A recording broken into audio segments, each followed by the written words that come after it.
자, 다시 그러니까 웹사이트에서 그 비밀번호 입력하지 말아라. 뭐 보안에 취약하다. 비밀번호가 뭐 유출될 수 있다. 등등 웹사이트가 그 이 사이트 들어가지 말라고 경고. 그 경고가 안 뜨게 하려면 HTTPS 설정을 해야 돼요. 포트폴리오 프로젝트 HTTPS 설정해 주는 게 좋고, 보안 경고 뜨는 건 아무래도 한번 어떻게 구현되는지 사람들이, 여러분이 면접하는 사람이 여러분 프로젝트 실행해보고 싶어서 관심 있어서 들어가려고 하다가도 보안 경고 뜨면은 그냥 닫아버릴 확률이 있지. 그러려면 먼저 도메인 네임을 이렇게 할당받아야 되는데, 다행히 무료로 제공해주는 덕 DNS 같은 서비스가 있고, 여기서 앞부분, 여기 뒷부분 .덕dns.org 이건 못 바꾸고 앞에 첫 단어만 내 마음대로 등록할 수 있어요.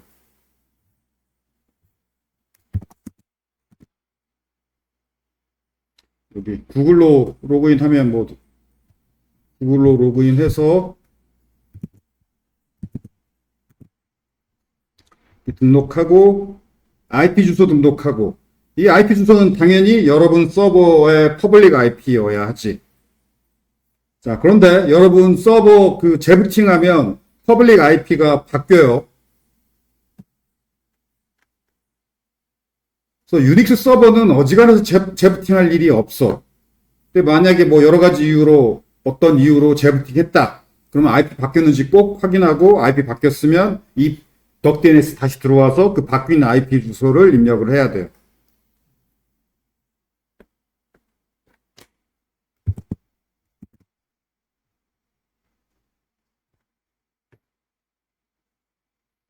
그래서 한 몇 개, 나처럼 한 몇 개 등록할 수 있을 거예요.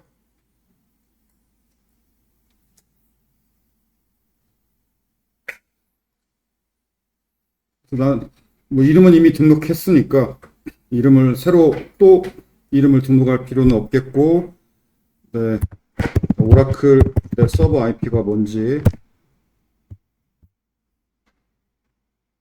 여기 git bash shell에서 히스토리 보면 참 지난번에 사용한 로그인 명령이 있겠구나. 이거구나.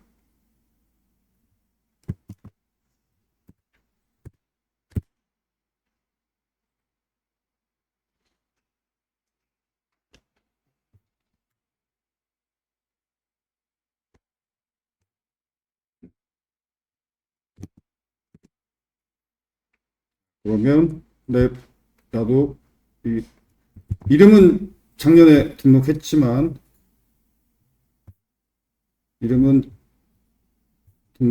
IP 주소가 지금 바뀌었으니까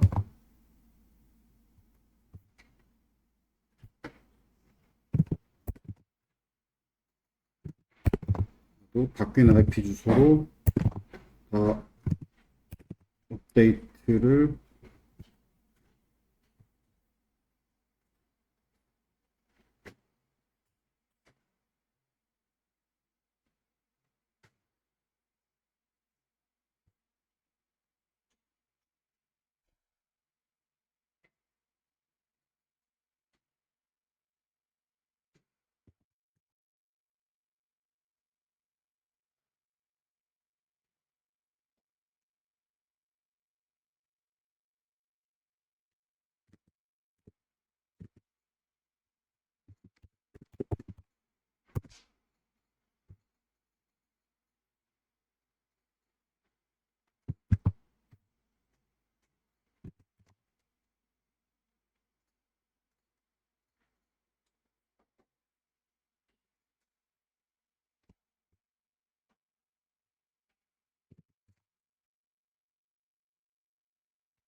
자, 이렇게 이런 그 IP 주소랑 이름 등록을 했다면,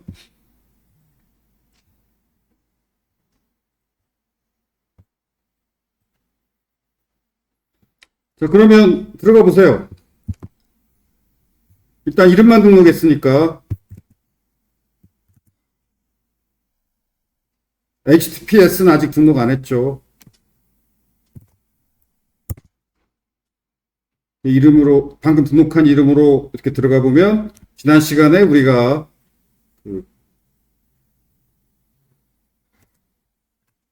여기 예를 들어서 여러분이 지난 시간에 뭔가 설치한 게 있다면 예를 들어 톰캣 설치까지 성공했다면은 뭐였지? 스턴트 URL이 뭐였지? 지난 시간에 한 거?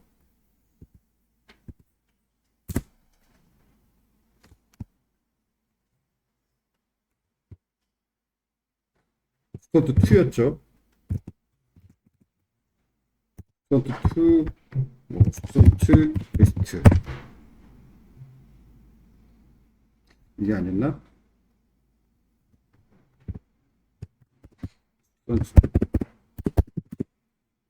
아, 8080. 이거 톰캣이면 8080 붙여야죠.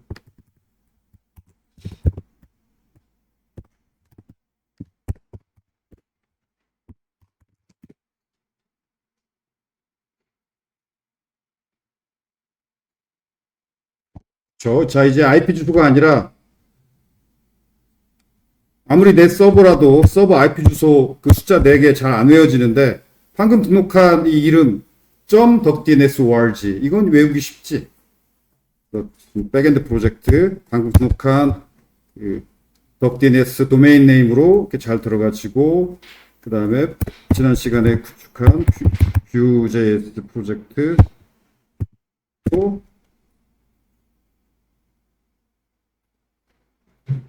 이렇게 잘 들어가지고 이러면 도메인 네임까지 성공한 거죠.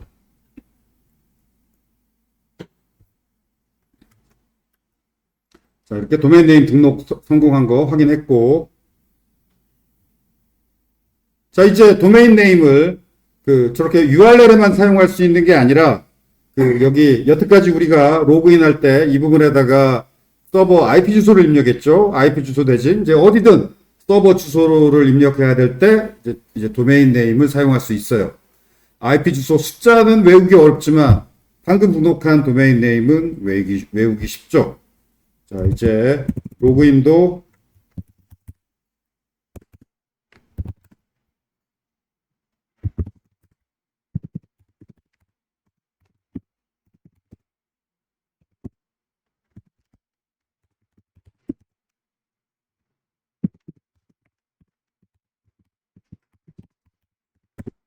이렇게 도메인 네임으로 입력해서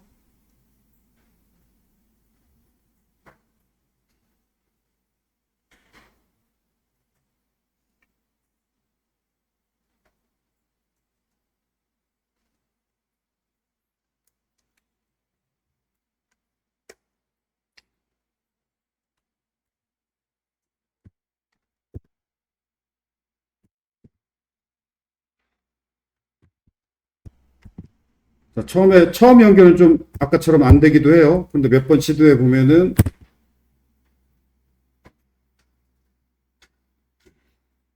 자, 이렇게 연결 물어보죠. 근데 주소가 바뀌었기 때문에 다시 뭐 이 이름으로 연결이 처음이니까 IP 주소로는 연결했지만 도메인 네임으로 연결은 처음이니까 키 핑거프린트 뭐 이런 걸 좀 등록을 해야 돼요. 처음에는. 그래서 여기서 yes 등록해라 하고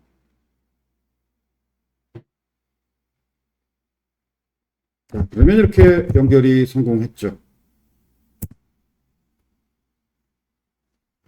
이제 서버 IP죠.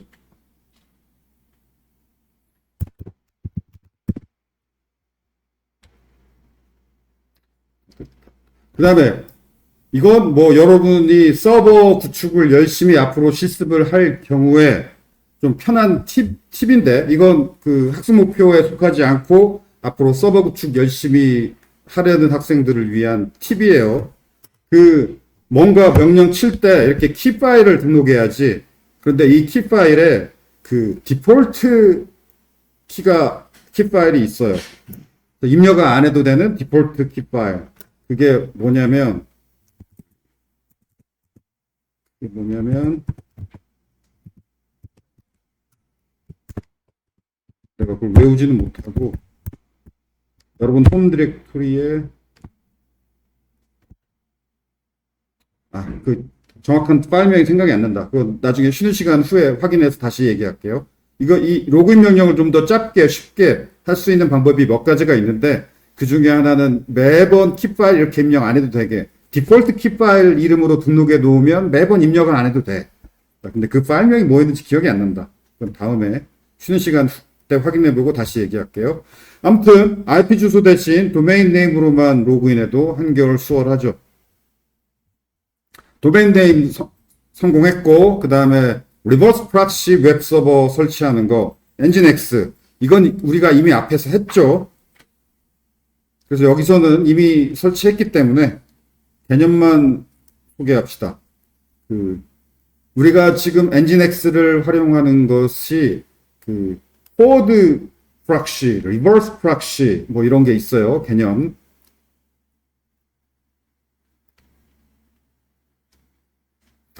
리버스 프락시가 뭐냐면 웹 브라우저의 HTTP 리퀘스트를 톰캣에 대한 리퀘스트임에도 불구하고 톰캣이 직접 받는 게 아니라 앞에 있는 엔진X가 먼저 받아서, 언제나 웹 브라우저의 요청을 엔진X가 다 받아요. 앞에서 대문 역할을 하는 엔진X 웹 서버가. 그리고 자신이 처리할 수 있는 건 자신이 처리해. 예를 들자면 웹 서버가 처리할 수 있는 게 뭐냐면 정적 파일을 그냥 전송해 주는 거.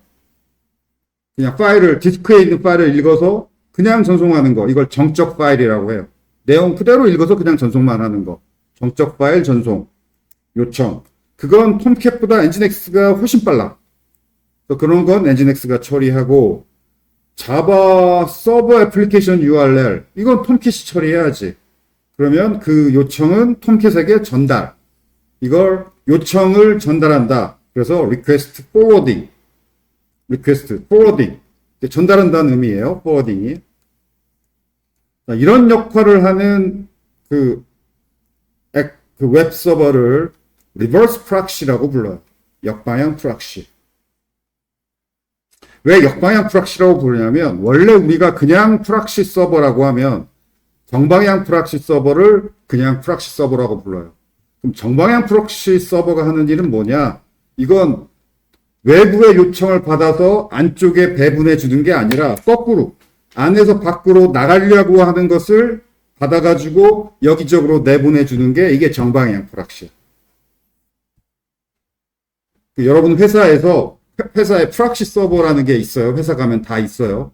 그게 회사 안에서 밖에 어떤 웹사이트를 사용하려고 하는 것을 이 프락시 서버가 받아서 어떤 건 내보내주고 어떤 건 그냥 차단하고, 이런 게 정방향 프락시예요. 나가는 요청을 처리하는 게 여러분 회사에 있는 정방향 프락시. 거꾸로 들어오는 요청을 받아가지고 안쪽에다가 배분해 주는 게 이게 리버스 프락시, 역방향 프락시. 상식적으로 알아야 되는 개념이고. 그러면 정방향 프락시 중에 대표적인 게 VPN이죠. VPN이 뭔지도 알아두는 게 좋은데, 내가 예를 들어서 여러분이 넷플릭스를 이용하는데 한국에서 못 보는 영화들이 있어. 그러면 여러분이 넷플릭스 서버에 바로 요청을 전달하면, IP 주소를 보고, 이 사람 한국인이네? 그러면 한국에서 못 보는 영화는 안 보여줘요. 목록에 안 떠. 그런데 그 요청을 바로 보내는 게 아니라 그 요청을 프락시 서버를 통해서 프락시 서버가 중간에 여러분이 넷플릭스 요청을 하려고 하는 걸 프락시 서버가 받아서 그 프락시 서버가 대신 넷플릭스에 전달해줘요. 그러면 그 프락시 서버가 예를 들어서 미국에 있는 프락시 서버다. 그럼 넷플릭스가 받고 보면 미국에서 보낸 거야. 그러면 미국에서 볼 수 있는 영화는 다 보여주는 거죠. 이런 서비스를 VPN이라고 하지. 그래서 VPN, 인터넷 열심히 이용하는 사람들은 그런 VPN을 이용하기도 하죠. 이런 VPN도 정방향 프락시의 일종이고, 회사에서 또 정방향 프락시를 사용하는 이유는 뭐냐면, 회사 직원들이 업무에 쓸데없는 짓, 게임 같은 거 하거나, 채팅하거나 쇼핑하거나 그럴 수 있잖아. 그래서 큰 회사들은 직원들이 그 웹서핑하는 거 감시해. 어떻게 감시하냐면 회사에서 직원들이 회사 내 직원들이 노트북이나 PC로 웹 여기저기 다니는 것을 그냥 바로 웹 서버로 요청이 가는 게 아니라 회사에 있는 프락시 서버가 다 받아요. 받아가지고 그 기록을 하고 로그를 남겨. 어떤 IP가 어느 웹 서버, 어느 웹사이트에 요청을 보냈다라고 로그를 남겨요. 그리고 그렇게 로그를 남기고 또는 차단도 해. 이 웹사이트는 못 들어가라고. 그래서 회사에서 팀장이 안 본다고 아무 웹사이트나 웹서핑하고 뭐 게임하고 하는 거, 이 정방향 프락시, 회사에서 그 프락시를 운영하고 있다면 걸려요.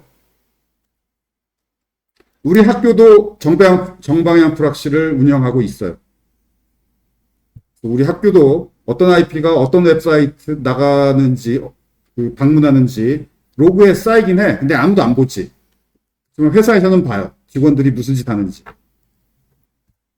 회사에서 함부로 아무도 안 본다고 노트북으로 여기 이 사이트 저 사이트 다니면 안 돼. 그런 정방향 프락시.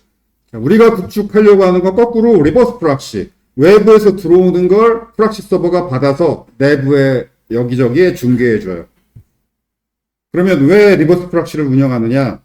엔진엑스가 받은 다음에 내부에 여기저기 내부 서버에 중계를 해줄 텐데 그 역할, 로드 밸런싱.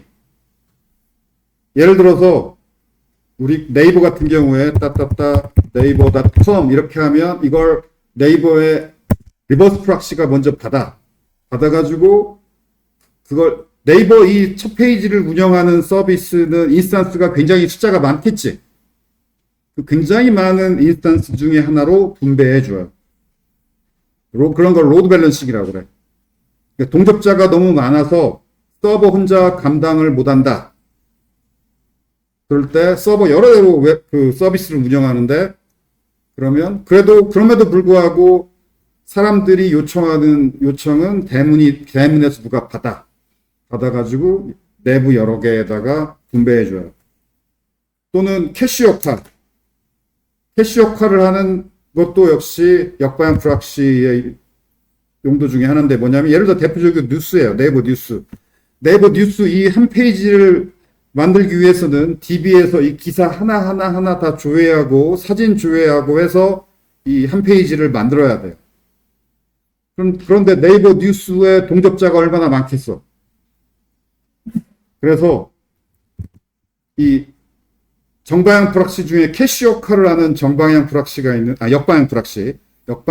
중에 캐시 역할을 하는 역방향 프락시가 있는데 실제 네이버도 자바로 운영해요. 이 자바 네이버 뉴스 서버가 만든 네이버 뉴스 첫 페이지를 그 중간에 있는 엔진엑스 리버스 프락시가 받아서 그걸 캐시하고 응답을 해요. 그리고 다음에 요청이 또 오면 뒤에 있는 자바 서버한테 포워딩 하는 게 아니라 그냥 캐시했던 걸 그냥 보내줘. 그러면 동접자를 처리하는 성능이 굉장히 빨라지지. 자바 서버보다는 캐시해서 읽어서 바로 첫 페이지 보내주는 게 굉장히 빠르니까. 세 번째, 이게 우리가 하려고 하는 거예요. HTTPS 프로토콜을 구현하려고 하는데 자바 톰캣에다가 HTTPS 프로토콜 구현하는 거 굉장히 복잡하고 어려워요. 귀찮아. 절차가 복잡해. 그런데 엔진엑스에다가 HTTPS 프로토콜 구현하는 건 쉬워요. 그래서 엔진엑스에다가 HTTPS 구현할 거고 그러면 톰캣은 이제 외부에서 못 들어오게 막을 거예요. 그래서 엔진엑스를 통해서 톰캣으로 그 리퀘스트가 포워딩 되게 리버스 프락시 구조로 HTTPS로 우리 백엔드 애플리케이션을 구현할 거예요.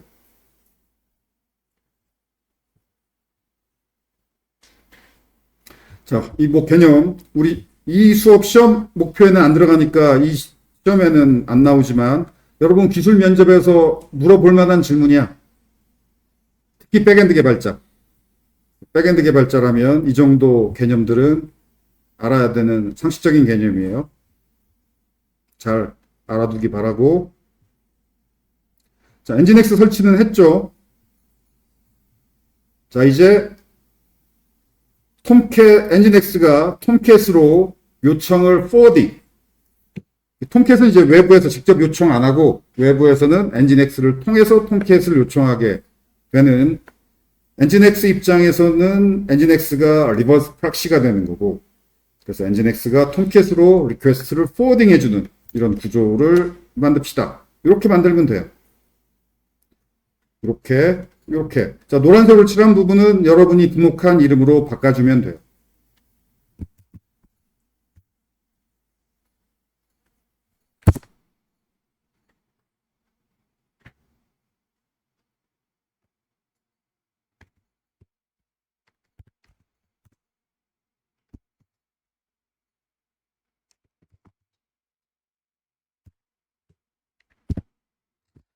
나는 지금 VI 에디터를 이용해서 입력했는데, VI 에디터 그냥 이거 붙여넣기 그 정도 기본적인 사용법도 모르는 학생은 나노 이용해도 돼요. 나노 사용법이 좀 더 쉬워.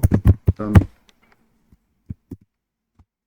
나노 사용법은 이 수업에서 소개 안 했죠. 뭐 인터넷 검색해 보면 뭐 내용 붙여넣고 저장하고 닫는 정도, 그 정도 사용법은 쉽게 검색해서 알아낼 수 있을 거예요.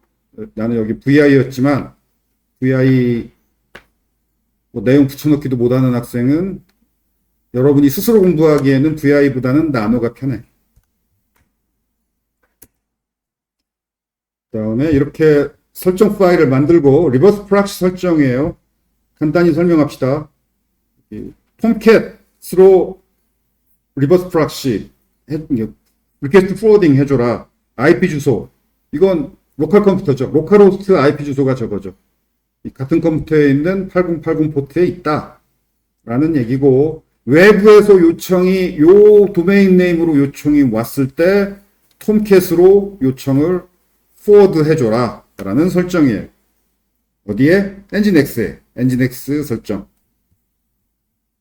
엔진엑스 설정이에요. 그래서 이렇게 설정 파일 입력해 준 다음에 요거 두 명령을 순서대로 해주면 이 설정이 활성화가 돼요. 먼저 이 명령은 설정 파일을 활성화한 거고, 그 다음에 설정이 바뀌었기 때문에 엔진엑스를 재시작하면 되고. 자, 이제 saram.dns.org 하고 그 백엔드 톰캣에 있는 톰캣에 설치한 백엔드 프로젝트 이름이 스튜던트2였죠. 프로젝트 이름. 그 다음에 URL이 스튜던트 리스트였죠. 자, 바로 들어가시죠. 톰캣에. 그러니까 톰캣에 바로 들어가려면은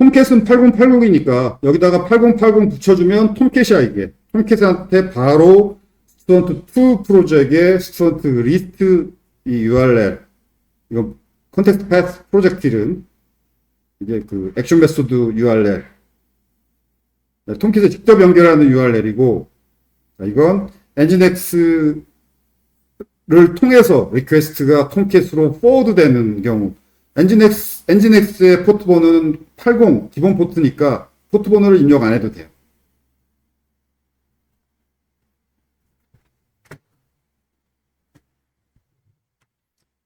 자, 이걸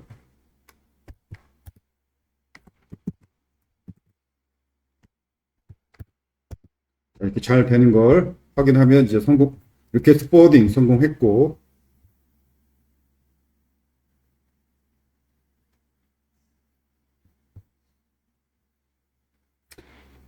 우리가 프론트엔드를 설치했기 때문에 이렇게 하면은 프론트엔드가 받을 거야. 이 강의 노트 이 부분은 아니에요. 이걸 이렇게 이걸로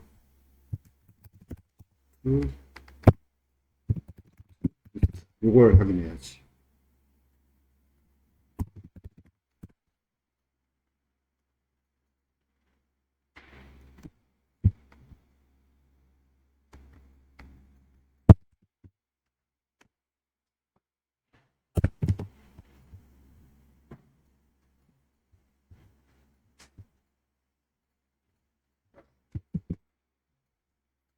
지난 시간에 톰캣에 설치한 스튜던트2 프로젝트를 이제 엔진엑스를 거쳐서 톰캣으로 리퀘스트가 포워딩 돼서 처리되고 있는 걸 성공을 했죠. 자, 이제 그런데 여기 보다시피 여기 주의요함이라고 나오죠. 웹사이트가 경고를 해요. 이렇게 주의요함 눌러보면 뭐 안전하지 않다 어쩌다 이렇게 빨간색 경고가 나와서 사람들이 깸칙해서 안 들어가 볼 수가 있어요. 그러면 안 되지. 기껏 포트폴리오 프로젝트 만들어 놨는데. 이 문제. HTTPS 설정하면 되고, 이거 쉬워. 자, 엔진엑스에 HTTPS 그 프로토콜을 설치하면 되고, 설정하면 되고, 이러려면은 SSL Certificate 인증서가 필요한데, 다행히 이 인증서도 무료로 발급해주는 비영리 기관이 있어요. 예, Let's Encrypt org 여기에요. 그래서 SSL 인증서도 유료야. 이것도 좀 비싸요. 도메인 네임보다 비싸. 도메인 네임은 월 몇천 원 정도면 여러분들 살 수 있어요. 월 몇천 원 정도면 살 수 있어요. 네. 그런데 인증서는 그거보다 좀 더 비싸. 근데 학생 입장에서 도메인 네임을 월 몇천 원씩 지불하고 소유하기는 좀 그렇지.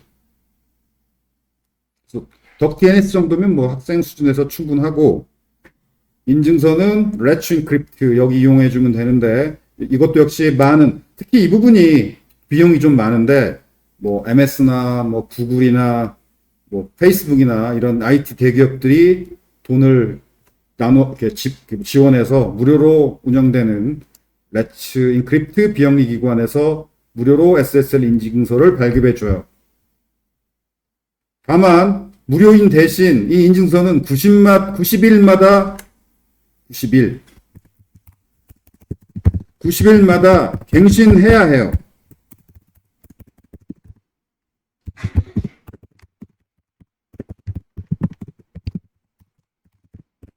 갱신하지 않으면 비활성화돼요.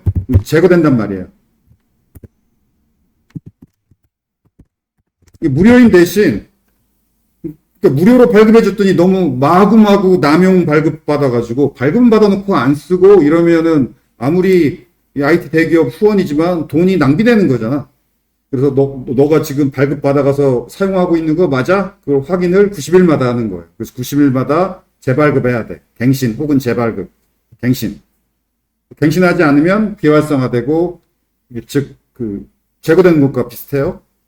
자, 다행히도 파이썬으로 구현한 sortbot이라는 로봇이 있는데, 얘를 설치해주면 얘가 자동으로 90일마다 갱신해줘요.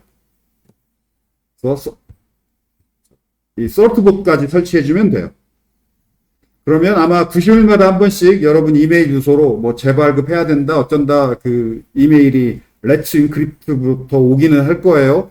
그렇지만 sortbot이 갱신해주니까 여러분은 한 석 달마다 한 번씩 아직 살아있나? 여러분 웹사이트 적어도 석 달 만에 한 번씩은 확인해 봐야지. 왜냐면 sortbot이 혹시 에러 나서 90일마다 갱신이 안 이루어지면은 이게 인증서가 비활성화되니까.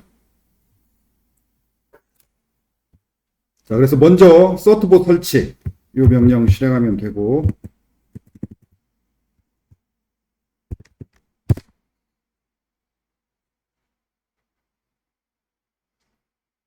뭐 yes, no 물어보면 yes 당연히 yes 하면 되고,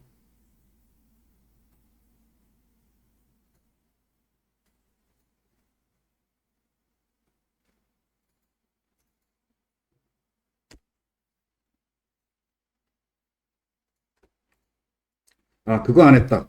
뭔가 설치하기 전에 꼭 해야 되는 게 뭐가 있죠? 오늘 시험 문제 나온 sudo apt 업데이트.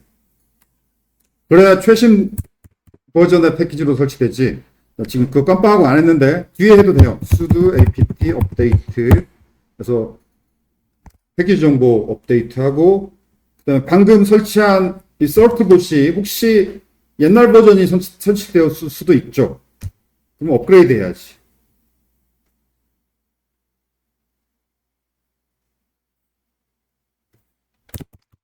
그래서 서버를 관리한다고 할 때 자주 해줘야 되는 명령이 이거예요. sudo apt 업데이트, 그 다음에 sudo apt 업그레이드. yes, no 물어보는 거 귀찮으니까 -y를 미리 입력해주면 yes, no 안 물어봐요.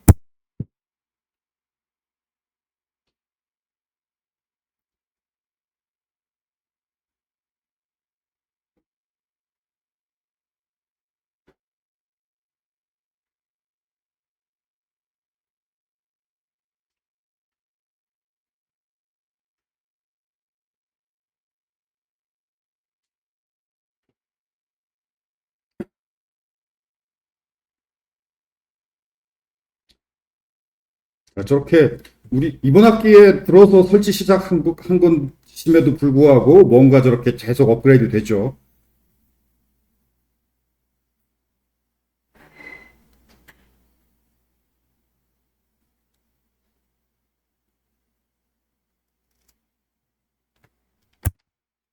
네, 업그레이드 했고.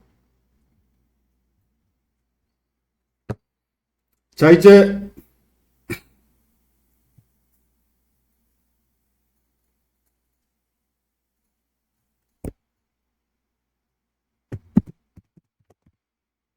강력도 틀렸다. 자, 이제 HTTPS 프로토콜을 엔진X에 설치하면 되는데 이 sortbot, 파이썬으로 구현된 sortbot이 갱신만 자동으로 해주는 게 아니라 엔진X 그 프로토콜 설치도 자동으로 해줘요. 그 명령이 저거야. sortbot 때문에 매우 쉬워요.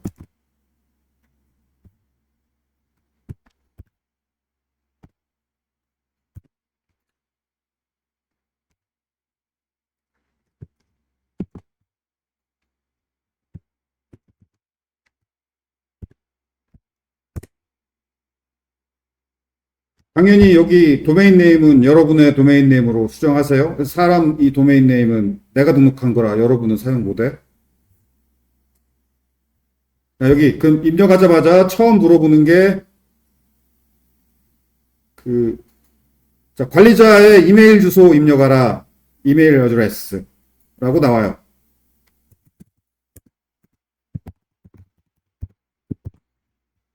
그래서 아까 말한 석 달마다 한 번씩 렛츠 인크립트가 석 달마다 한 번씩 이거 갱신하라라는 메일이 여기로 올 거예요.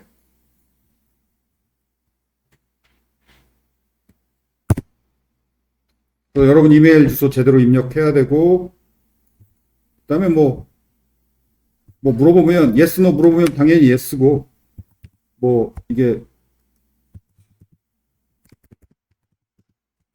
뭐 어그리 하느냐 어그리 한다 yes 그냥 yes yes 하면 돼요.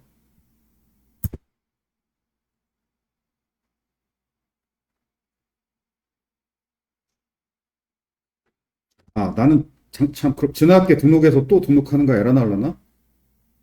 나는 그럴 수가 있겠네.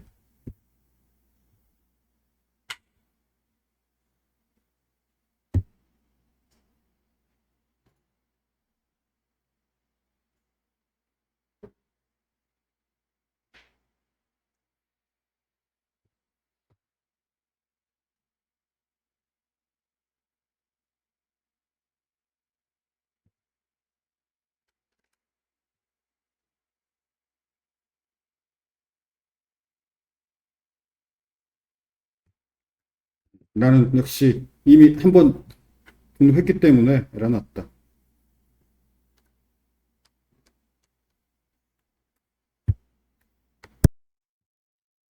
자, 이 강의 노트 좀 업데이트 했어요. 뭐 어느 부분 업데이트 했냐면 방금 어느 한 학생이 질문하기도 했는데,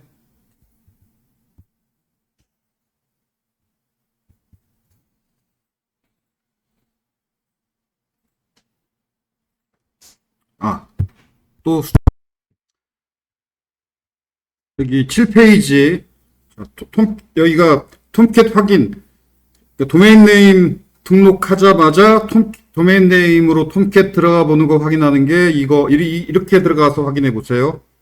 이 부분 업데이트 됐고, 7페이지. 그 다음에 또 어디가 업데이트 됐냐면 10페이지 부분을 업데이트 했어요. 9페이지 이 HTTP 등록한 화면, 이 9페이지 이게 2023년 봄에 내가 아마 그때 실행한 화면일 거예요. 그때는 이렇게 입력해서 성공을 했는데 지금은 화면이 좀 다르네. 2025년 6월 실행했는데 화면이 좀 달랐어요. 달랐고 아무튼 이 명령을 처음 실행했고 그 다음에 이메일 주소 입력하라고 해서 이번에는 저 이메일 주소를 입력을 했고 그런데 진행하다가 뭔가 빨간색 에러가 났어요. 어쩌고 저쩌고. 그래서 내가 작년에 등록했기 때문에 에러 난 건가?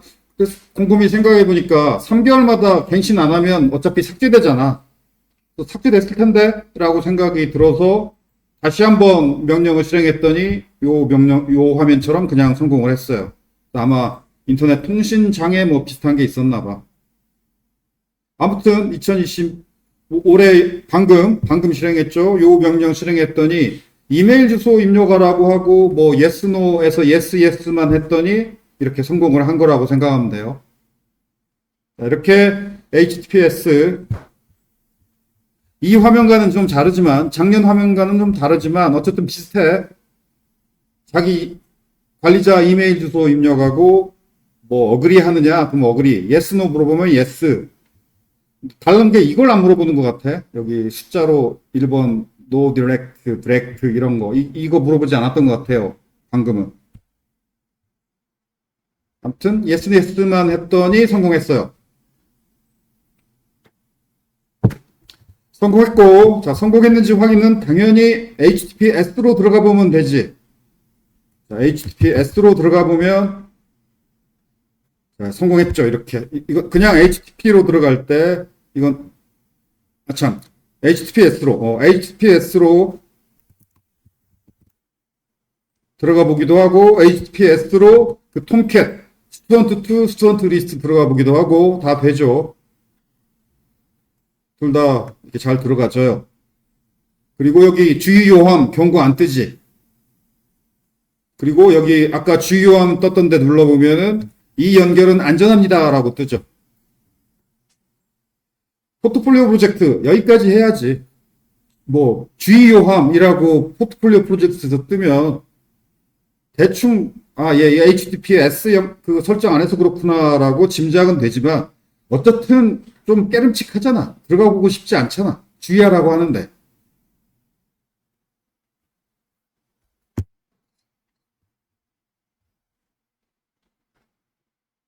그래서 프론트엔드 개발자가 진로라면 굳이 여기까지 안 해도 포트폴리오 프로젝트, 프론트엔드 프로젝트를 무료로 운영해주는 프론트엔드 호스팅 사이트들이 꽤 있어요. 프론트엔드는.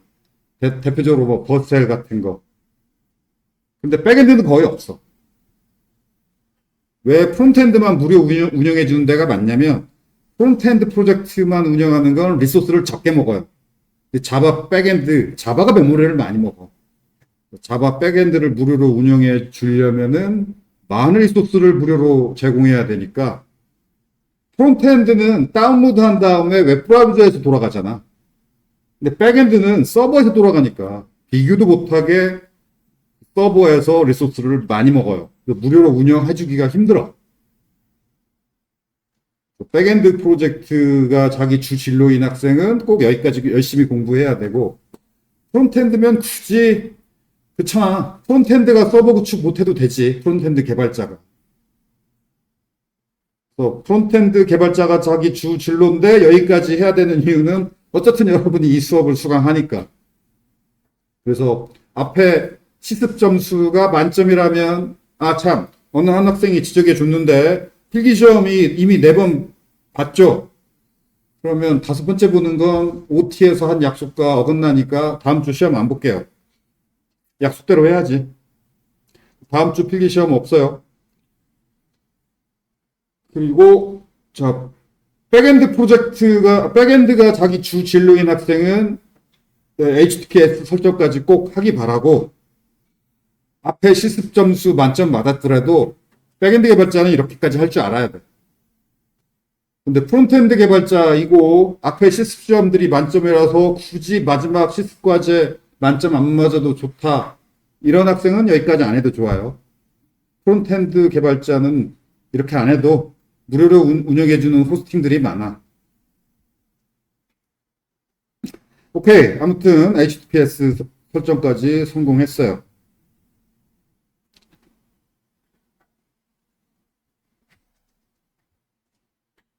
자, 지금 또 굳이 프론트엔드 프로젝트 개발자들은 이렇게까지 안 해도 좋은데, 그렇지만 백엔드 개발자들은 서버 관리를 아무래도 백엔드 개발자들이 하니까, 작은 회사 가면 백엔드 개발자들이 서버 관리도 해요. 큰 회사 가면 서버 관리만 하는 서버 엔지니어가 따로 있어.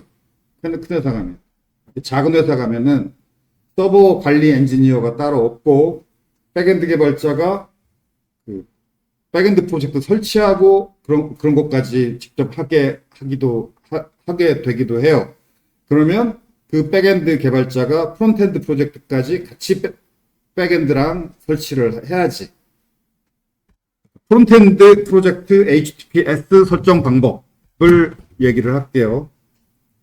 지난 시간에 그 Vue.js로 개발한 Student2V 프론트엔드 프로젝트를 엔진엑스에 설치했지. 어떻게 설치했냐면 그냥 복사만 하면 돼요.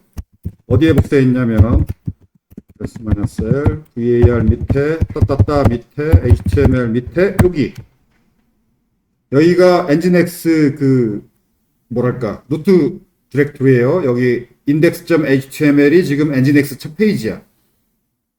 여기 스튜던트 ev 이 디렉토리에다가 이런 파일들을 올려놨죠. 그래서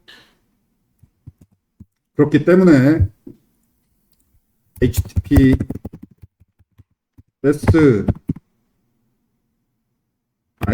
하지 말고 그냥 HTTP, 지난 시간에 한 거 HTTP, 그다음에 내 도메인 네임, 내 도메인 네임, 그다음에 엔진엑스니까 8080 필요 없고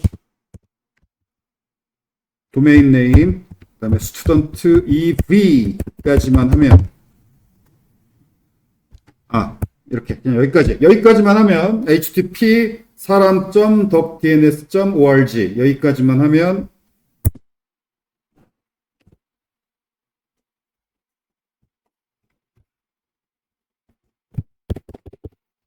난 뭘 해서 나는 이 var 밑에 따따따 밑에 HTML 밑에 index HTML, 이게 엔진엑스 첫 페이지 index.html이에요. 근데 이 파일을 student2v 프로젝트의 index.html 파일로 수정해 놨어요. 아무튼 그래서 지금 student2 프로젝트가 빵 뜬 거예요. 여기 주의호함이라고 나왔으니까 HTTP죠. HTTP 프로토콜로 들어왔고 도메인 네임으로 들어왔더니 포트 번호를 안 적었으니까 기본 포트 80 포트고, 80 포트는 엔진엑스죠. 엔진엑스에 index.html 파일이 떠요. 그런데 나는 지금 엔진엑스의 index.html 파일이 이거야. 요 경로명의 index.html이 엔진엑스 index.html이고, 그래서 그렇게 그냥 80, 그러니까 기본 포트 도메인 네임으로 HTTP 도메인 네임 포트 번호 안 적어주면 기본 포트 80 포트죠. 그러면 엔진엑스의 index.html이 떠요. 근데 나는 왜 이 프론트엔드 프로젝트가 떴냐면 프론트엔드 프로젝트 index.html을 여기다 넣어놨으니까. 그런데 수정합시다. 수정해보면 되지. vi, var, html, index.html. 자, 얘를 뭐로 수정할 거냐면, 파브 아이콘도 Vue.js 파브 아이콘이니까 지워버리고, 메타 이건 놔두고, 타이틀을 수정합시다. 그러고, nginx라고. 그리고, 2v, 뭐 이런 거 지워버리고,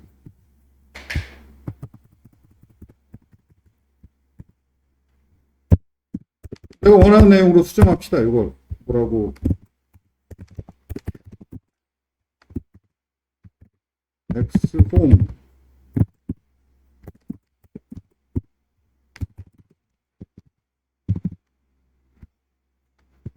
뭐 이것만 읽기 썰렁하니까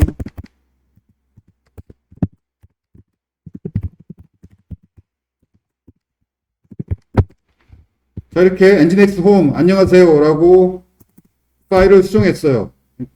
요 파일을. 그리고 HTTP, 주요함이라고 나오면 HTTP예요. HTTP 도메인 네임 하고 땅 치면 왜 이래? 수정했는데. 새로 고침? 오케이. 새로 고침. 이러면 주요함이라고 사라지면 HTTPS로 넘어간 거야. HTTP로 이렇게 하면 그냥 넘어가나? 그냥 넘어가 버리네. 자동으로 HTTPS로 넘겨버리네. HTTP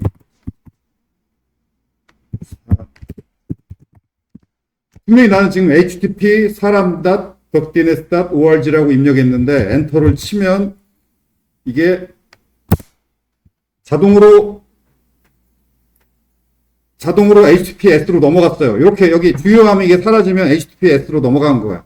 HTTPS로 넘어갔으면 이것이 지금 nginx가 어떻게 처리하냐면 톰캣한테 그 리퀘스트 포워딩 해요.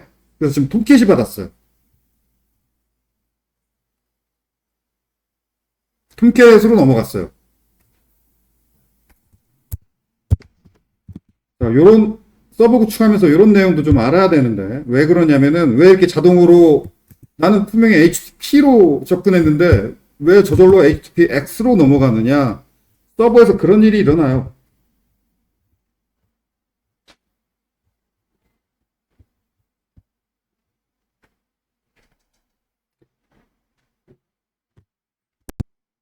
이것 때문에 그래. 이게 그거예요. 사람.dns.org로 80 포트, 이건 기본 포트죠. 이걸로 들어오면 그냥 HTTP로 넘겨라. 포워드 해라. 그 HTTP, 이 톰캣이라는 이름이 이거예요. 여기로 넘겨라. 그래서 톰캣으로 지금 넘어갔어요. 그러면 어떤 걸 넘겼냐면 요 이름으로 80 포트 들어오면 여기로 넘겨라 해요.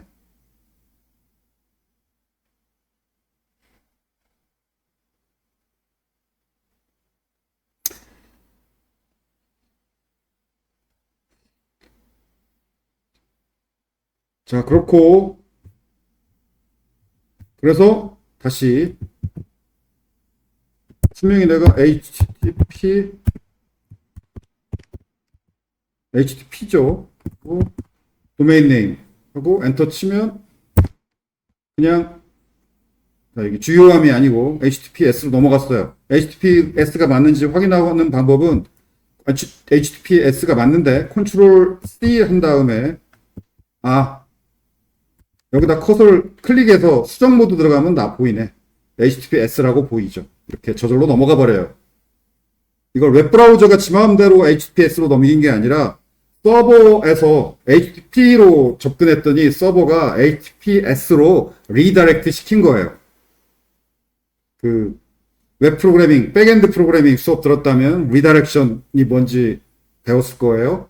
이 nginx가 사람.dns.org로 들어오면 그냥 슬래시 주소로 들어오면 HTTPS로 리다이렉션 시켜버려요. 그러면 HTTPS로 리다이렉션 되면 그 다음에 이 설정 파일에 의해서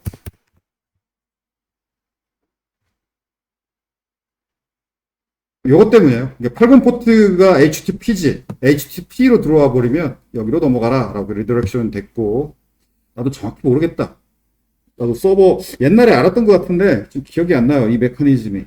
좀, 좀 더 기억을 복원해서 생각이 나면은 16주차 녹강에서 아니면 다음 주에 다시 이 부분 잘 설명할게요. 이 메커니즘이 좀 왔다 갔다 뭐가 있는데 기억이 잘 안 나. 서버 구축이 내 본업이 아니다 보니까. 오케이, 대충 넘어갑시다. 아무튼 HTTPS 성공했고, 자, 프론트엔드. 자, 도메인 네임을 지금 이 얘기. 요 사람 도메인 네임으로 들어오면 톰캣으로 넘어가라 라고 설정했죠. 그래서 사람 도메인 네임으로 들어오면 톰캣으로 넘어가. 그러면 톰캣으로 안 넘기고 그냥 엔진엑스가 처리해야 되는 것은, 자, 그러면 도메인 네임이 새로 필요해요.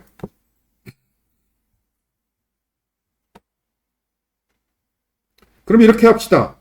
사람으로, 사람 점, 이게 어떤 이름, 여러분도 이름을 여러 개 등록할 수 있어요.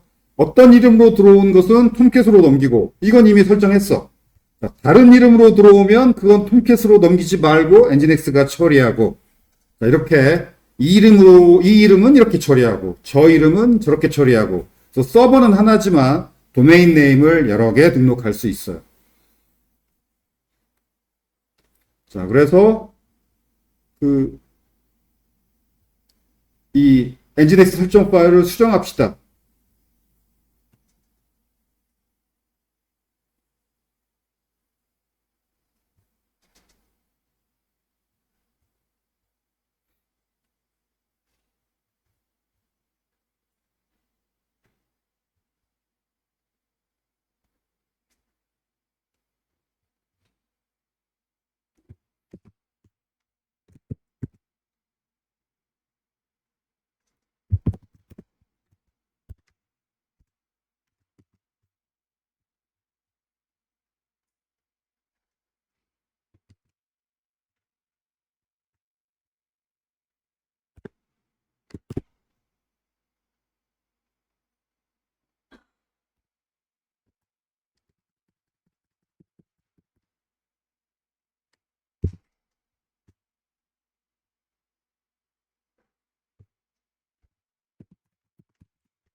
사람 좀 덕DNS 이건 내가 등록한 이름이니까 여러분이 등록한 이름으로 이렇게 수정을 하세요.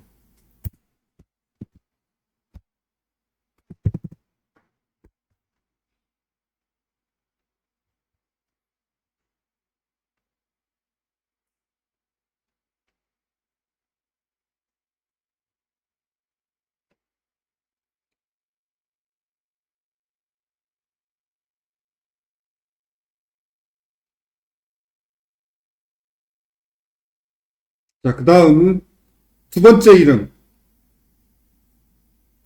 두 번째 이름. 그러니까 그 엔진엑스가 처리할 요청 도메인 네임.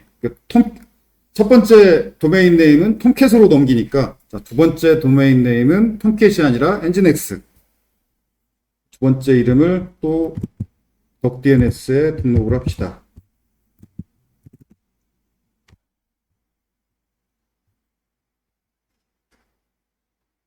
나는 이미 사람원이라는 이름을 이미 등록했고 사람원이라는 이름으로 내 서버 IP 주소 등록을 하면 되고 그 다음에 HTTPS 인증서를 또 그 도메인 네임마다 HTTP 인증서를 또 도메인 네임마다 설치하는 거예요. 사람원이라는 도메인 네임도 도메인 네임을 하나 더 등록해서 사용할 거니까 여기에다가도 아까 했던 이 명령 그대로 도메인 네임만 두 번째 도메인 네임으로 HTTPS 인증서를 또 설치하고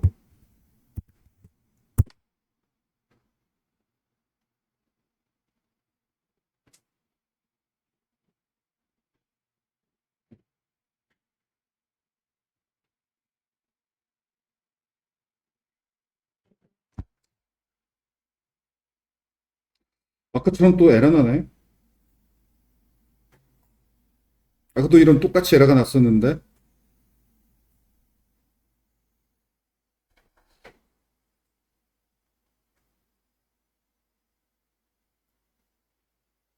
아, IP 주소가 틀렸네. 146 56 168 149. 아, 이거 작년에 등록한 IP 주소다. 작년에 이미 등록을 했었고 에러가 났고. 근데 이게 나는 이미 이렇게 나는 에러가 나는 이유가 작년에 작년에 146 이 IP 주소로 등록했었어요. 그래서 에러가 나는 건데 한 번 더 하면 아까 성공했거든. 그 명령을 한 번 똑같이 더 해보면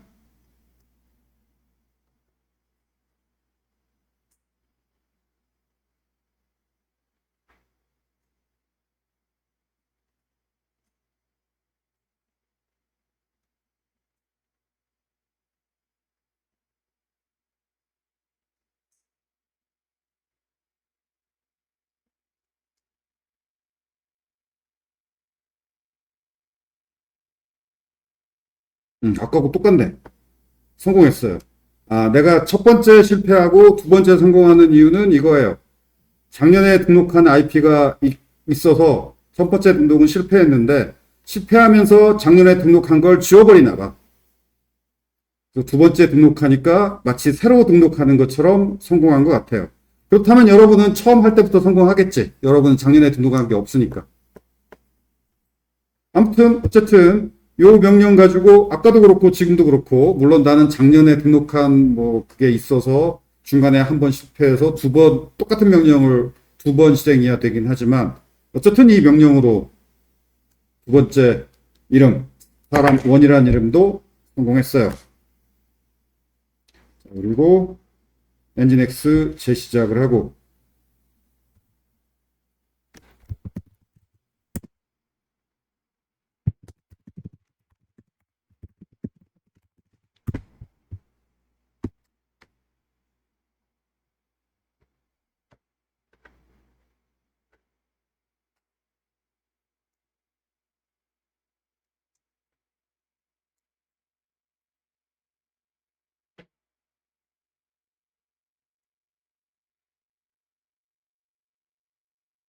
다음 스튜던트 2 V 프로젝트를 이렇게 수정해야 돼요.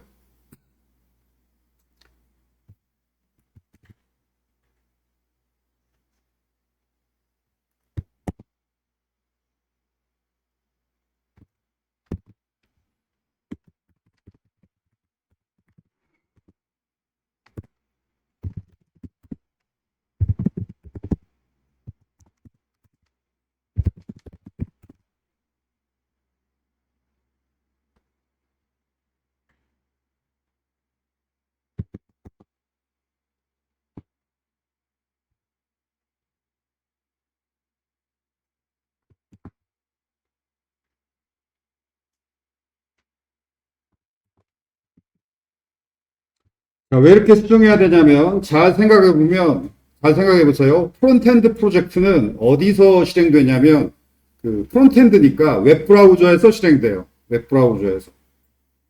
그리고 그 웹브라우저가 누구냐면은 여러분이 만들어서 서버에 배포한 프론트엔드 프로젝트를 웹브라우저로 접근해서 그 여러분의 프론트엔드 프로젝트를 실행하는 불특정 다수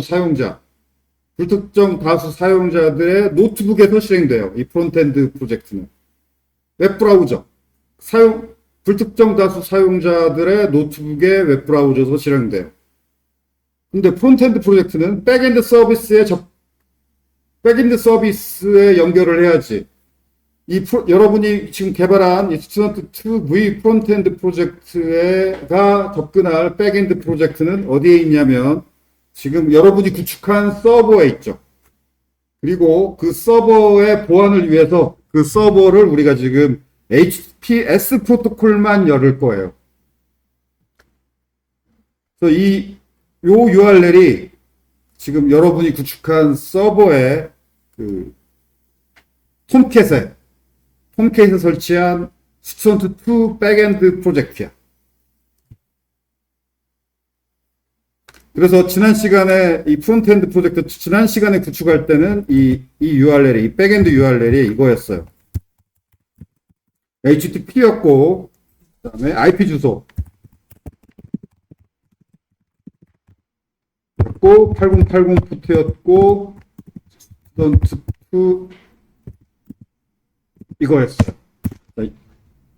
그래서 여러분의 서버 IP 주소로 접근해서 8080 포트가 톰캣 포트고 톰캣의 스턴트 2 프로젝트 서버에 배포한 서버에 톰캣에 설치한 스턴트 2 백엔드 프로젝트의 URL이었죠. 자, 근데 지금 뭘로 바꾸려고 하냐면 HTTP 프로토콜이 아니라 이제 그 모든 내 서버에 구축한 서비스들을 HTTPS 프로토콜로 바꿀 거예요. HTTPS 프로토콜은 도메인 네임으로 접근해야 돼요. HTTPS는 IP 주소로 못 들어가. HTTPS는 IP 주소에 HTTPS가 설치되는 게 아니고 HTTPS는 도메인 네임당 HTTPS예요. 무조건 HTTPS는 도메인 네임이 있어야 되고 첫 번째 등록한 도메인 네임이 우리가 톰캣에 부여를 했죠. 톰캣에 부여된 도메인 네임. 여러분 서버에 톰캣 HTTPS URL 그다음에 톰캣에 설치한 스턴트 2 프로젝트 백엔드 프로젝트 이렇게 바꿔줬어요. 오케이.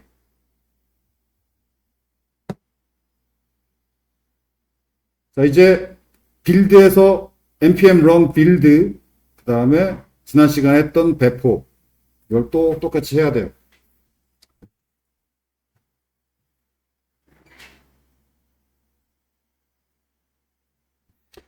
deploy.sh 만듭시다.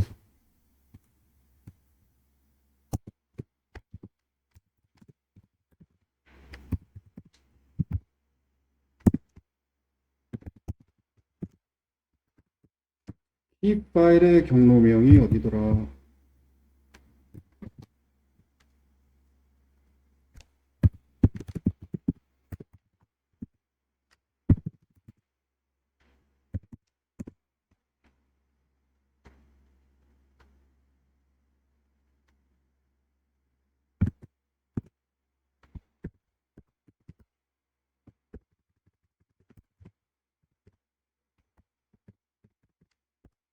이 파일 경로명 수정하고 그다음에 서버 IP 대신 도메인 네임을 써도 되죠.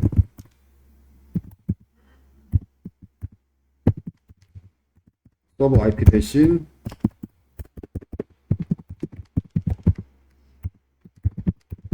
오케이. 자 이렇게 강의노트에 있는 이 배포 파일에서 deploy.sh 배포 스크립트 파일 그래서 키 파일 경로명과 서버 IP를 서버 도메인 네임으로 수정해 준 다음에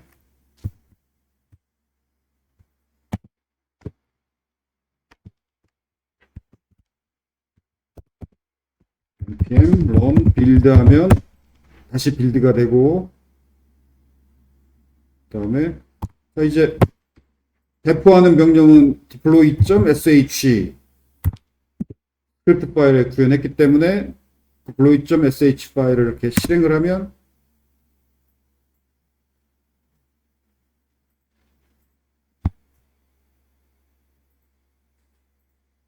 에러가 났네. 무슨 에러가 났냐면 키 파일의 경로명이 틀렸대. 여기 이거 틀렸구나. 키를 두 번 썼구나. 여기 key not accessible, no search file or directory. 키 파일 경로명이 틀렸다는 에러죠. 봤더니 경로명이 틀렸어. 오타가 났어요. 다시 한번 수정하고 다시 deploy.sh 실행하면 리모트에 그런 경로명이 없대. 또 에러 났어요.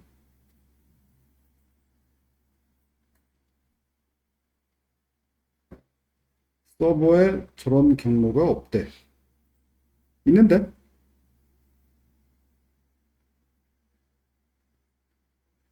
그러면 서버 주소가 어디 틀린 게 있나?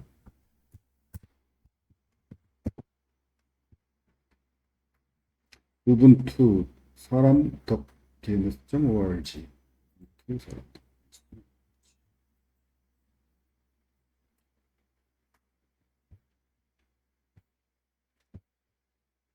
자, 하나씩, 명령을 하나씩, 스크립트 말고 어느 명령에서 일하는지 보게 명령을 하나씩 실행해 봅시다.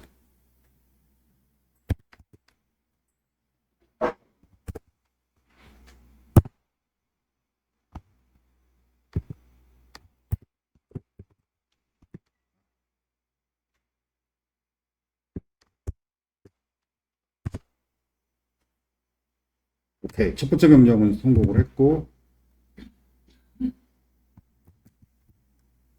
두 번째 명령이 문제.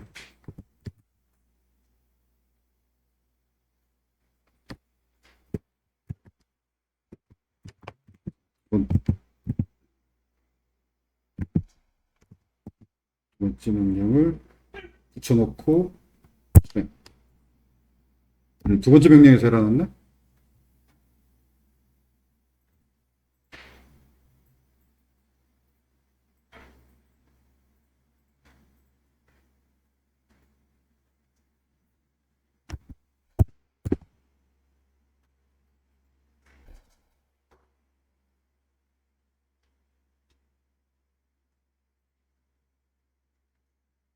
아,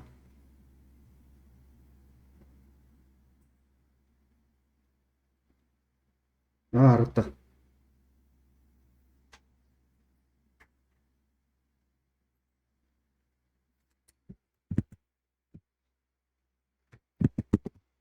뭐냐면, 왜 일어났냐면,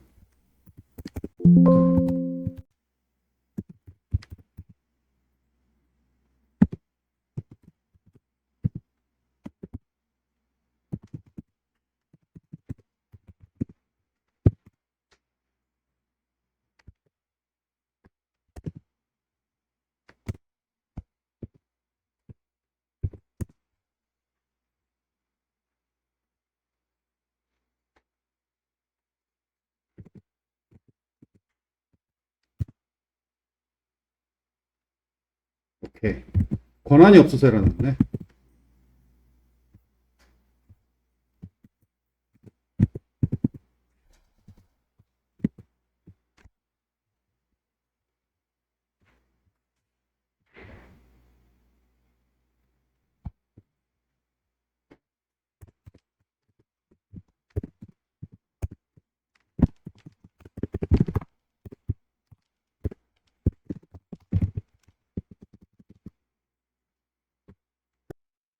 자, 강의 노트, 몇 페이지지? 13페이지에, 강의 노트 13페이지에 이 내용이 없었어요. 지금 이 스크립트 파일 실행했더니 에러가 났는데, 에러가 난 이유가 그 스크립트 파일이 서버에 그 스톤트 2V 프론트엔드 프로젝트 빌드 파일을 서버에 요 디렉토리에 빌드 파일을 업로드하는 그 명령이 요거 이게 업로드야. SCP 명령 업로드 명령이죠. 근데 이게 에러가 났어. 에러 메시지를 잘 봤더니 권한이 없다. 파일이 없다라고도 나오는데 밑에 보니까 권한이 없어서 파일이 없다. 그런 에러가 난 것 같아요. 아, 권한을 내가 안 줬구나 생각이 나서 어떤 권한? 그러니까 우리가 노트북에서 업로드하는 거니까 관리자 권한이 아니라 일반 사용자 권한으로 지금 업로드하는 거예요. 일반 사용자는 이 파일에 쓸 수 없다, 권한이 없다. 그래서 에러가 난 거예요. 그러면 일반 사용자도 이 디렉토리에 쓰기 권한을 쓸 수 있도록 쓰기 권한을 설정하면 돼.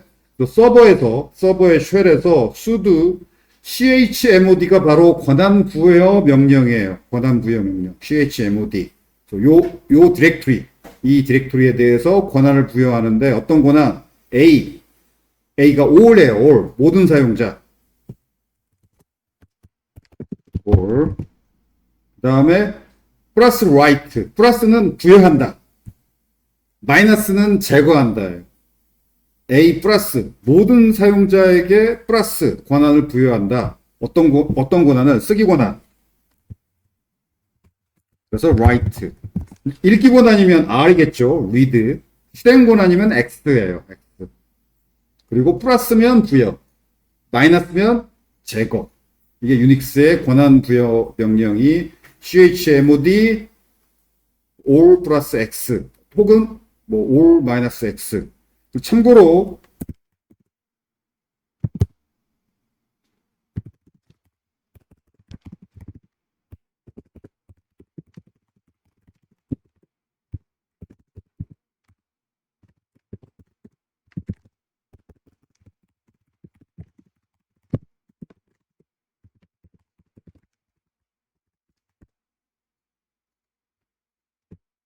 이 노란색 부분 A, 모든 사용자한테 권한을 부여하는 거 말고 나한테만 권한을, 소유한 사람에게만 권한을 부여할 수도 있고 소유 그룹에 권한을 부여할 수도 있죠. 이건 O, G, A가 아니라 O가 아니다. O는 other, 틀렸다. owner. 기억 안 난다, 이것도. 기억 안 나요. chmod man. chmod 명령의 도움말. 요즘 기억력이 나빠졌어.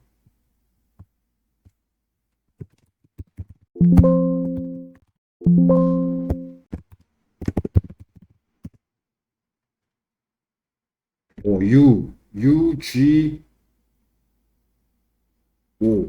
UGO구나. 그치. 소유자는 U고, 그룹은 G 맞고, 그 다음에, 소유자는 U라고 하고, 소유자한테만 권한을 부여한다. 소유 그룹에만 권한을 부여한다. 기타 사람일 경우는 OL, other. 유저였구나. 유저 그룹 other.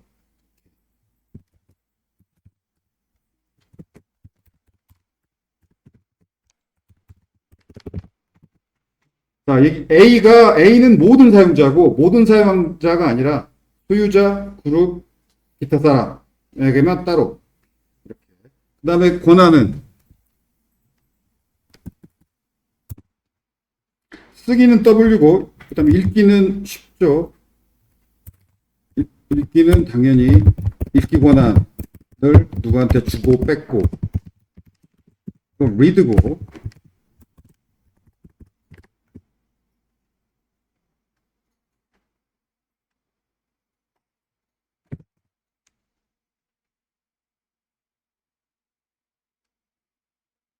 그 다음에 실행 권한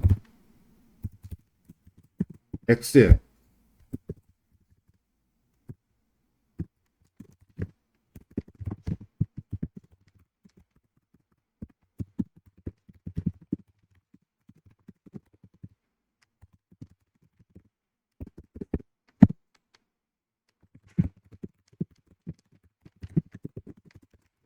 자, X. 파일일 경우 X 권한은 실행 권한이고, 디렉토리일 경우 X 권한은 CD 명령으로 그 디렉토리에 들어갈 수 있느냐, 그 권한. chmod 명령 또 알아두세요. 이 필요한 명령이니까. 아무튼 chmod 명령 이렇고 뭐 이 정도 사용법만 알면 충분할 거야. 아무튼 요 디렉토리에 관리자가 아닌 사람도 쓰기 권한이 없어서 에러가 났고 이 권한을 그래서 요 권한을 주고 나니까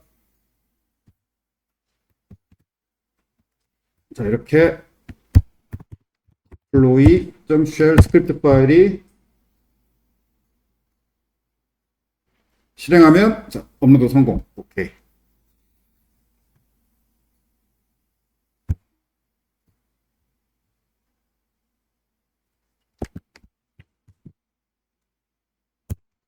실행해봐야지 참. 이 강의 노트에 그게 없네.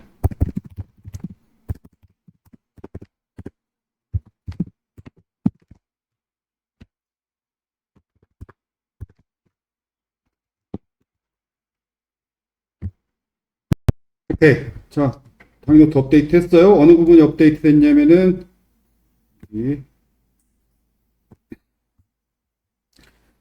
지금 좀 강의 노트만 업데이트 하면서 중구난방 설명했기 때문에 다시 이 부분 얘기할게요. HTTPS 설정 부분 처음부터. 먼저 도메인 네임 성공, 덕DNS 도메인 네임을 등록해야 되고, 그다음에 HTTPS 설정 가서 Certbot 설치하고, Certbot이 도메인 네임을 엔진X에 자동으로 설치해주고 자동으로 갱신해주고 매우 유용한 파이썬으로 구현된 서티피케이션 보트 로봇이에요.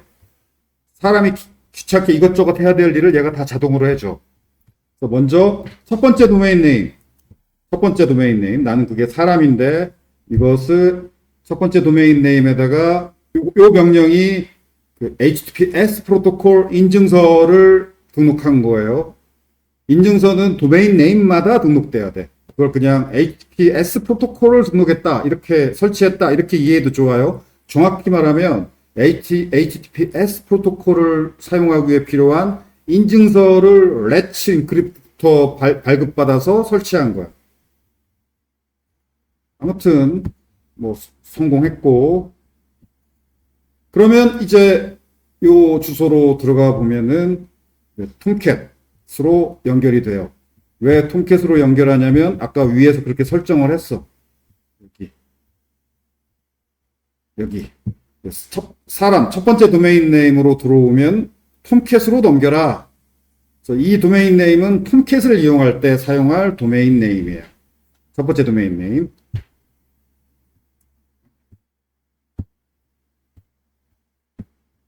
그리고 이제 톰캣이 아니라 엔진엑스가 처리할 것들도 있죠. 그게 바로 프론트엔드 프로젝트죠. 프론트엔드 프로젝트는 엔진엑스가 받아서 처리해야 돼. 왜냐면 프론트엔드 프로젝트는 정적인 파일이야. 서버에서는 그냥 웹브라우저한테 프론트엔드 프로젝트 빌드 파일을 넘겨주면 돼요. 그럼 웹브라우저가 받아서 웹브라우저에서 실행되죠. 그래서 서버 입장에서는 처리할 게 없는 정적인 파일들이니까 이건 엔진엑스가 처리해야죠. 그래서 엔진엑스가 처리할 두 번째 도메인 네임, 나는 그게 사람1이에요.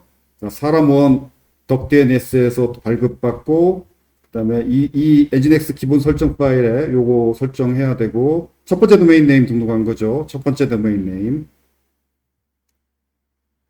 내 경우 첫 번째 도메인 네임이 사람이고 두 번째 도메인 네임이 사람1이에요. 그리고 나서 사람1에다가도 사람1 도메인 네임에다가도 HTTP 인증서 설치, Certbot, 그 다음에 엔진엑스 재시작. 이건 방금 설명했죠. 그 프론트엔드 프로젝트 올리기 위해 그 쓰기고 나는 설정. 자, 프론트엔드 프로젝트 수정. 이게 베이스 URL. 이건 노트북에서 실행할 때 백엔드 URL은 이건데, 노트북이 아니라 이제 불특정 다수 사용자들이 내가 만든 프론트엔드 프로젝트를 사용할 때 백엔드 URL은 바로 서버에 있는 저 URL이고, 여기가 첫 번째 도메인 네임이어야 해요. 왜냐하면 백엔드는 지금 톰캣에 있으니까. 톰캣에 올렸죠. 백엔드 프로젝트는 지금 내 서버에 톰캣에 있는 스투드2 프로젝트 이렇게 수정하고 빌드에서 디플로이하고, 이제 사람1으로 들어가면은 이건 엔진엑스가 받아서 처리해요. 그래서 사람 HTTPS 그 다음에 내 두 번째 도메인 네임 남은 게 사람1이고, 서버 이름까지만 딱 이렇게 입력하면 사람1 두 번째 도메인 네임이니까 저건 엔진엑스가 받아서 처리해. 그러면 엔진엑스의 index.html 파일이 여기서 출력이 돼요. 엔진엑스의 index.html 파일. 나는 그걸 아까 이렇게 수정했죠. 요 파일이 뭐냐면 어디에 있냐면 var 밑에 따따따 밑에 html 밑에 index.html. 이게 엔진엑스의 첫 페이지 index.html 파일이에요. 나는 이거 이렇게 수정했었어. 엔진엑스 안녕하세요.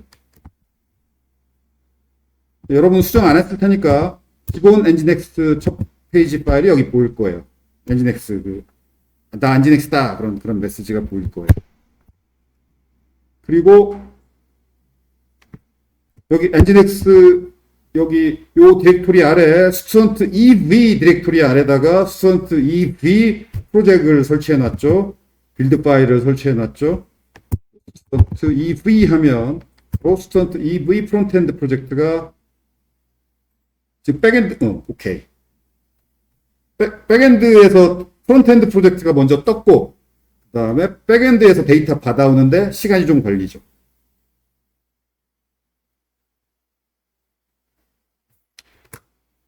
오케이. 여기까지 하면 다 이번 학기 학습 목표가 서버 구축 학습 목표가 다 끝난 거지. 이렇게 해서 무료로 몇 년 쓸 수 있는 뭐 오라클 인스턴스 하나에 MySQL도 설치했고 톰캣에다가 백엔드 프로젝트도 한 두세 개, 서너 개 정도 설치해도 메모리 부족하지 않고 잘 돌아갈 거예요. 그다음에 프론트엔드 프로젝트는 아무리 많이 설치해도 어차피 서버에서 안 돌아가. 프론트엔드 프로젝트는 뭐 다 프론트엔드에서 돌아가잖아. 자, 그래서 아마 여러분 포트폴리오 프로젝트용으로는 뭐 부족함이 없는 무료 서버를 하나 구축을 한 거죠. 그래서 내가 지금 서버를 구축한 방법이 돈이 남아 돌아가는 회사, 아니, 남아 돌아간다는 말은 그렇구나. 돈을 뭐 서버 인스턴스 하나에 월 몇십만 원 정도 쓰는 건 뭐 당연한 회사에서는 이렇게 안 해요. 뭐 인스턴스 하나당 프로젝트 하나. 그리고 배포할 때도 도커를 써요. 왜냐하면 인스턴스가 너무 많으니까 이렇게 명령으로만 하기에는 좀 벅차죠. 그래서 도커를 공부해야 되는 부담이 또 있지만 일단 도커 공부하면 많은 인스턴스에 배치할 때는 도커가 편해요. 근데 인스턴스 하나, 겨우 하나 배치할 때는 그냥 이렇게 명령이 편해. 오케이.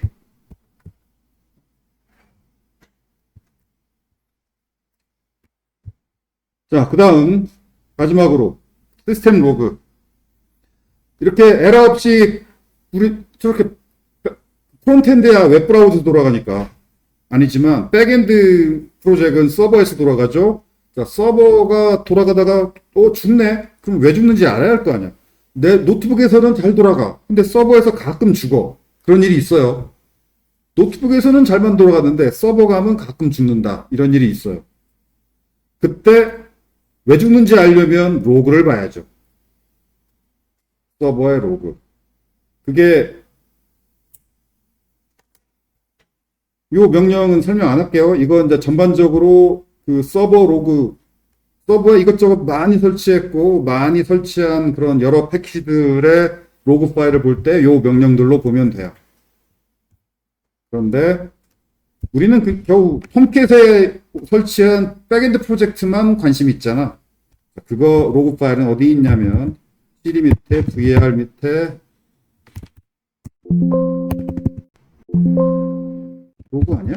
맞아. var 밑에 로그 밑에 톰캣 10 밑에 여기 있어요. 여기 들어가 보면 var 로그 톰캣 10 여기 들어가 보면 이게 1단위로 자동으로 Gzip 압축돼요. 1단위로.